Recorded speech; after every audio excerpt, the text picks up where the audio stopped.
Hi friends, real blogger জ্যোতি চ্যানেলে সবাইকে স্বাগত। আশা করি তোমরা সবাই ভালো আছো, আমিও ভালো আছি। তো আবারও চলে এলাম তোমাদের সামনে একটা নতুন ব্লগ নিয়ে। তো প্লিজ তোমরা ব্লগটি স্কিপ না করে তোমাদের কাছে দেখার অনুরোধ রইল। তোমরা প্লিজ দেখো। তো এখন ঘড়িতে 5:30 বাজে, আর আজকে যেহেতু বৃহস্পতিবার তাই আমি আজকে আরও সকালবেলা উঠেছি, যাতে করে আমি সকালে বাসি কাজকর্ম সেরে স্নান সেরে পুজো করতে পারি। আর বৃহস্পতিবার দিন আমি পুজো করার চেষ্টা করি, আর বৃহস্পতিবার দিন যদি আমি পুজো না করতে পারি, জানি না কেন মনটা ভীষণ খারাপ হয়। তো আমি বাবার বাড়িতে বিয়ের আগে থেকে আমি পুজো করতাম, তো পুজো করার একটা হ্যাবিট হয়ে গেছে।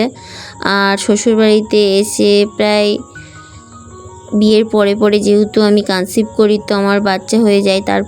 তারপর আমি পুজো টুজো প্রায় আমি এখানে করতামই না। তো এই ইদানিং 1-8 বছর হয়েছে আবার পুজো স্টার্ট করেছি। আর তা নয়তো আমি পুজো করতাম না, বাচ্চা নিয়ে সব পেরে উঠতাম না। তো পুজো না করলে ভালো লাগে না। আমি যে কয়টা বছর শ্বশুরবাড়িতে এসে আমি পুজো না করে থেকেছি, একদমই ভালো লাগেনি। তার জন্য আমি বরকে বারবার বলতাম যে আমি পুজো করি না বলে আমার মন ভালো লাগছে না, কিন্তু আমি পুজো করব। তো যেহেতু আমার বিয়ে হলো 6 বছর হলো, আর তারপর বিয়ের পরে 3 মাস পরে আমার যেহেতু আমি প্রেগনেন্ট হয়ে যাই, তারপর থেকেই বাচ্চার একটা ধকল, বাচ্চা সামলানো সব কিছুই আমার সামলে উঠতে পারতাম না। তার ফলে আমি পুজো আর্চার দিকে যেতাম না। তো আমার বাসি ঘর দোর ঝাড় দেওয়া হয়ে গেছে, দিয়ে উঠোনটাও এখন ঝাড় দিয়ে দিচ্ছি। আর যেহেতু গাছ আছে, আম গাছ থাকার ফলে প্রচণ্ড নোংরা হয় পাতা পড়ে, তাই আমাকে দুবেলায় ঝাড় দিতে হয়। এক সকালবেলা ঝাড় দিই, আবার বিকেলবেলা সব কাজকর্ম সেরে খাওয়া দাওয়া সেরে তখন 1 রাউন্ড ঝাড় দিয়ে আবার আমি কাপড় ছাড়ি।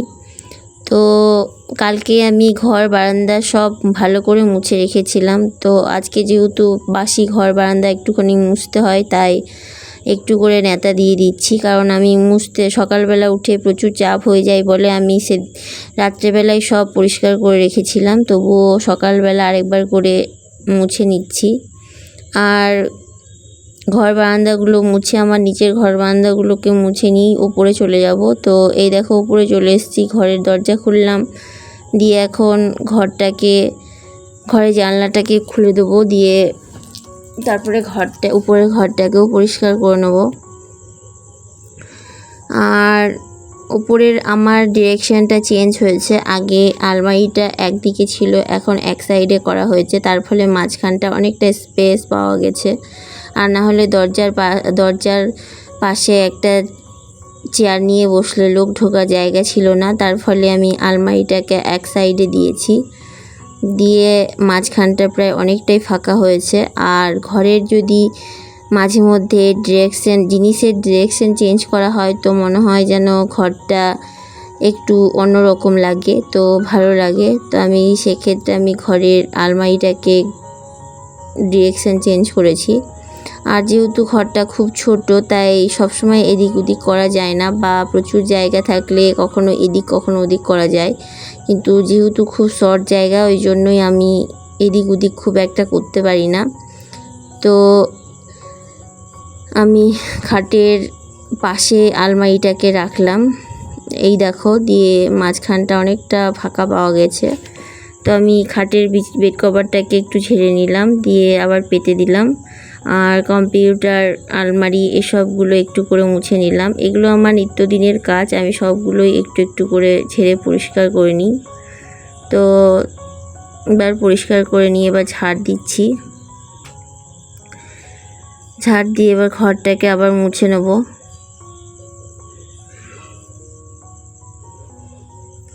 দিয়ে ঘরটাকে মুছে নিয়ে তারপর আমি স্নান করতে চলে যাব। দিয়ে স্নান সেরে এসে আবার পুজোর কাজকর্ম করব। আর ঘরটাকে একটু মুছে নিচ্ছি। আর ছেলে উঠে পড়বে এই ভেবে আরও তাড়াতাড়ি আমি কাজগুলো করি, আর আরও তাড়াতাড়ি ওঠার চেষ্টা করি। যত তাড়াতাড়ি উঠবো আমার কাজগুলো তত তাড়াতাড়ি হয়ে যাবে। তার ফলে ছেলে উঠলে আবার ছেলেকে খাওয়ানো, তারপরে মুখ ধোয়ানো, ওর আবার কাজ আছে, সেগুলো করতে হবে। তো এই দেখো আমার ঘরটা পুরো ঝাড় দেওয়া কমপ্লিট হয়ে গেছে, পরিষ্কার করা মোছা। তো এই চেয়ারটা যেদিকে ছিল সেই দিকে আলমারিটা ছিল, এখন আলমারিটাকে আমি ওই দিকে করেছি। তার ফলে মাঝখানটা অনেকটা একটু জায়গা পাওয়া গেছে। আর দিয়ে আমি স্নান সেরে চলে এলাম, দিয়ে এখন সিঁদুর পরছি।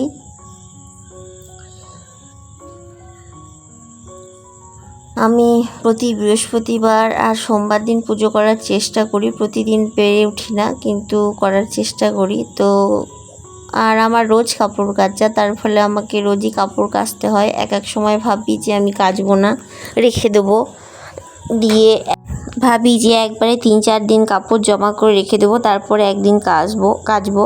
কিন্তু সেটা আরও কষ্টকর, কারণ একদিনে অনেকগুলো হবে। আর আমি রোজ এভাবে কাচি বলে আমার কাপড়টা কম থাকে। রোজ কাচতে হলেও কাপড়গুলো একটু কম করে কাচতে হয়। তো ওই জন্যেই আমি রোজ কাপড় কাচি। আর রোজ বলতে কাপড় কাচা রোজই হয় আমাদের মেয়েদের তো পরার কাপড় তো রোজ কাচতেই হয়, কিন্তু বরেরও প্যান্ট শার্ট একদিন পর পর কাচতে হয়। আর ছেলের তো বাচ্চা মানুষ, ও তো কাচতেই হবে। তার ফলে আমার অনেকগুলোই জামা কাপড় হয়ে যায় রোজ রোজ কাচতে। তো আমি এখন কাপড়গুলো মেলে দিলাম, দিয়ে এখন আমি ফুল তুলে নিচ্ছি। ভাবছি যে ছাদ বাগান করব, কিন্তু গাছগুলো ঠিকঠাক পরিচর্যা করতে পারছি না বা হয়ে উঠছে না, কিন্তু গাছগুলো খুব একটা ভালো হচ্ছে না। আর দেখি কতটা কি করতে পারি। তো এখানে আমের শাখাও তুলে নিলাম, আমের শাখা একবারে তুলে নিলাম ছাদ থেকেই, দিয়ে চলে এসেছি আমি আসনটা পরিষ্কার করতে। সব ঠাকুরগুলোকে তুলবো, দিয়ে আমি আসনটা ঝেড়ে পরিষ্কার করে নেব। আর তাছাড়া পরিষ্কার না করলে, আমি যদি পরিষ্কার না করি, ভেতরে প্রচুর মাকড়সার ঝুল পড়ে। আর ঠাকুরের জায়গায়, বাড়িতে যেখানে ঘর বাড়িতে মাকড়সার ঝুল পড়লে খারাপ লাগে, আর ঠাকুরের জায়গায় যদি মাকড়সার ঝুল থাকে তো আরও খারাপ লাগে। আর কথায় আছে না, মাকড়সার ঝুল বাড়িতে নাকি নেগেটিভিটির প্রভাব পড়ে। তার ফলে ঠাকুরের জায়গাটা তো আরোই পরিষ্কার রাখতে হবে, সেখানে যেন কোনো নেগেটিভিটি না থাকে। তো আমি চেষ্টা করি রোজ ঠাকুরের জায়গাটাকে পরিষ্কার করার, আর করিও। আর যখন পারি না তখন সেটা আলাদা ব্যাপার, সেটা শারীরিক প্রবলেমের জন্য হয়তো পেরে উঠি না। তো আমি ঠাকুরগুলোকে পরিষ্কার করছি। আর এটা হচ্ছে নারায়ণ ঠাকুরের মূর্তি, একটা পিতলের, কিন্তু এমন অবস্থা হয়েছে যে কালো হয়ে গেছে। তাই বরকে জিজ্ঞাসা করছিলাম যে এটা কিসের, বলছে এটা পিতলের। তাই ভেবেছি ঠাকুরটাকে কিভাবে পরিষ্কার করা যায়। সাধারণত আমরা লক্ষ্মী পুজোর সময় পিতলের ঠাকুর হলে সেগুলোকে টক দিয়ে একটুখানি পরিষ্কার করে নিই, লেবু বা কিছু দিয়ে। তারপর স্নান করিয়ে গঙ্গা জল দিয়ে বা স্নান করে বসানো হয়। তো একটু পরিষ্কার, সেভাবে টক দিয়ে একটু পরিষ্কার না করলে পরিষ্কার হয় না। তো সেক্ষেত্রে আমি ভেবেছি যে তেঁতুল বা লেবু দিয়ে পরিষ্কার করব, তাহলে পরিষ্কার হবে হয়তো। কারণ ঠাকুরটা দেখতে খুব সুন্দর, অথচ একদম কালো হয়ে গেছে, দেখতে ভালো লাগছে না। তো তার জন্যই ভেবেছি যে পরিষ্কার করব। তো আমি ঠাকুরের আসনটা বৃহস্পতিবার করেই পুরো তুলে আমি পরিষ্কার করি। তো বৃহস্পতিবার দিন লক্ষ্মী পুজো করব বলে সব তুলে পরিষ্কার করে দিলাম, দিয়ে সব ঠাকুরকে বসিয়ে দিলাম। গোপাল ঠাকুর, গণেশ ঠাকুর, মা লক্ষ্মী সবাইকে বসিয়ে দিয়েছি, আসনে পেতে দিয়েছি। দিয়ে এখন আলপনা দিচ্ছি, কোনো রকমে আলপনা দিচ্ছি, খুব একটা ভালো হয়নি। তো আলপনা তাড়াহুড়ো করে সব করছি, বুঝতেই পারছো। আর ছেলে আছে, বাচ্চা আছে বলে আরও সব কিছু তাড়াহুড়ো করে আমাকে করতে হয়। এক দিন কোনো বৃহস্পতিবার এমন হয় যে আমি পুজো করতে চাইলেও পুজো করতে পেরে উঠি না, কারণ ছেলে ঘুম থেকে উঠে পড়লে আমাকে এমনভাবে বায়না করে, ছাড়বে না। তার ফলে অনেক সময় পুজো দেওয়া হয় না। আর আমি এখন ঠাকুরের একটু ফল কাটবো। তো আগে ঠাকুরের জল গ্লাসে, তারপরে থালায় একটু ফল বলতে কলা আর একটুখানি মৌসুম্বি ছিল, ওটা কেটে দিচ্ছি। তো আগে আমি সবগুলো রেডি করে নিই, তারপরে পুজো করতে বসি। তো এগুলো আমি আগে রেডি করে নিচ্ছি। এবার জানি না তোমাদের যদি কোনো জানা থাকে যে ঠাকুরকে কী দিয়ে পেতলের ঠাকুর কী দিয়ে পরিষ্কার করলে আরও ভালো হবে, সেটা তোমরা যদি জানো তাহলে আমাকে প্লিজ বলো যে কিভাবে আমি পরিষ্কার করব। আর পরিষ্কার পরিচ্ছন্ন দেখতে সব কিছুই ভালো লাগে।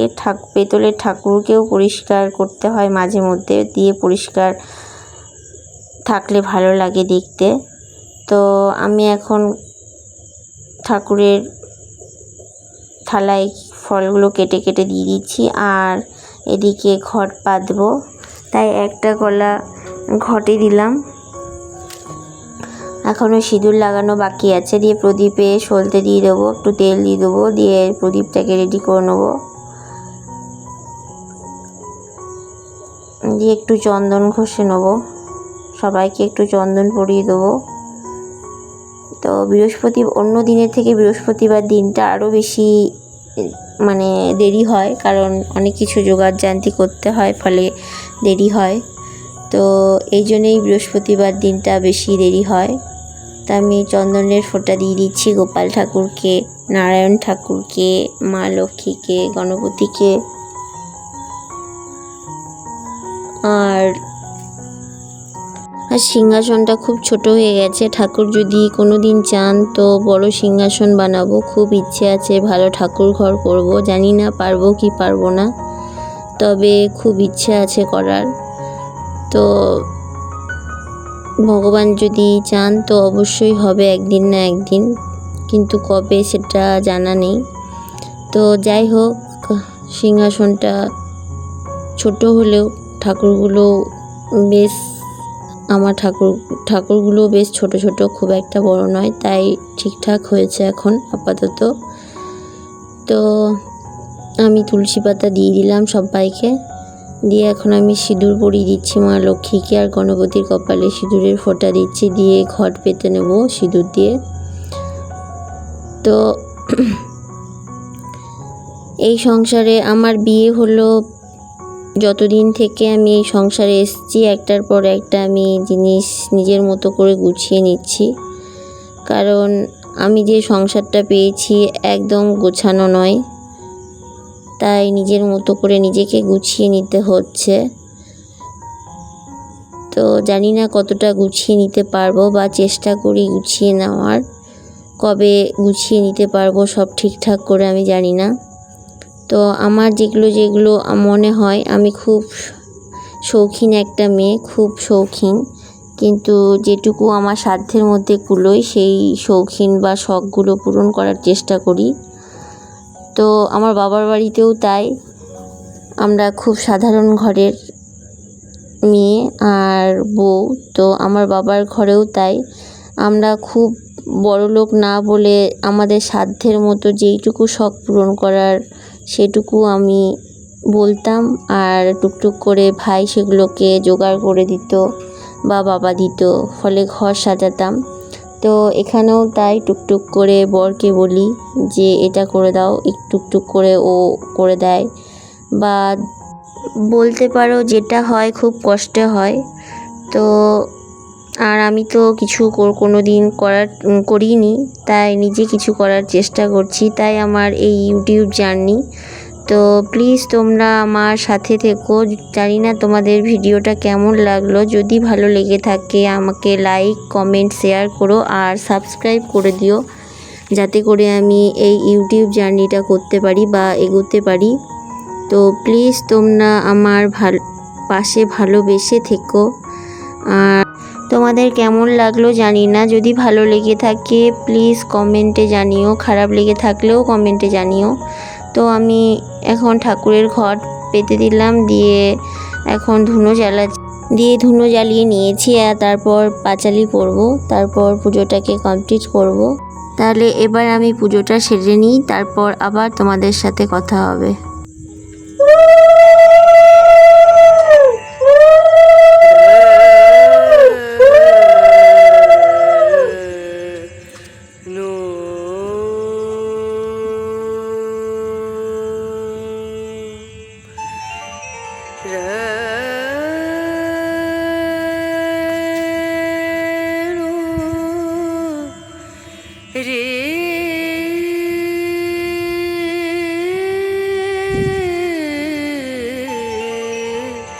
রে না।